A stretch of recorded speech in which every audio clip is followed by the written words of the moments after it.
বাংলাদেশের সাথে অন্যায় করা হয়েছে। আমি আইসিসিতেও একই কথা বলেছি। পাকিস্তান সরকার মানা করলে বিশ্বকাপ খেলার সুযোগ নেই, সরকারের সিদ্ধান্তের অপেক্ষায়। কথাগুলো পাকিস্তান ক্রিকেট বোর্ডের সভাপতি মহসিন নাকভির। আপাতদৃষ্টিতে মনে হচ্ছিল বিশ্বকাপ ইস্যুতে বাংলাদেশের পাশে থাকা পাকিস্তানও বয়কট করতে যাচ্ছে টি-20 বিশ্বকাপ।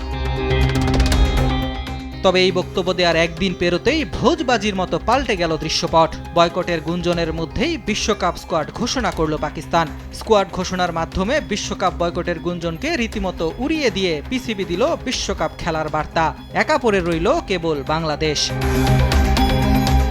এ যেন গাছে তুলে মই কেড়ে নেওয়া অবস্থা। আইসিসি সভায় বিশ্বকাপের ভেন্যু পরিবর্তনের ইস্যুতে 15 ভোটের মধ্যে বাংলাদেশ পায় শুধু পাকিস্তানের ভোট। এই ইস্যুতে শুরু থেকেই বাংলাদেশকে অকুণ্ঠ সমর্থন জানিয়ে আসছে পাকিস্তান। জানিয়েছিল বাংলাদেশ বিশ্বকাপ বয়কট করলে করতে পারে পাকিস্তানও।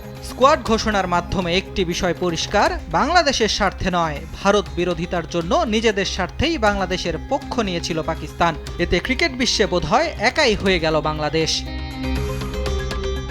ভারতের চোখে চোখ রেখে কথা বলা পাকিস্তান আইসিসির এক হুমকিতেই কাবু। পাকিস্তান বিশ্বকাপ বয়কট করলে আইসিসি তাদের উপর নিষেধাজ্ঞা আরোপের পাশাপাশি দ্বিপাক্ষিক সিরিজ বাতিল, পিএসএল এ বিদেশি ক্রিকেটারদের খেলায় নিষেধাজ্ঞা দেয়া ও এশিয়া কাপ থেকেও বাদ দেওয়ার হুঁশিয়ারি দেয়। এরপরই স্কোয়াড দিয়ে দেয় পাকিস্তান। ভয় পেয়ে স্কোয়াড দিল PCB.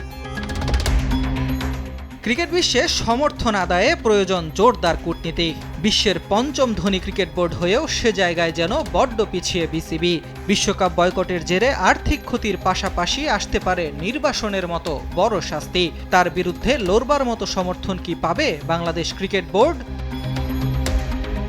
Ahmed Nahid, sports desk, দেশ টিভি।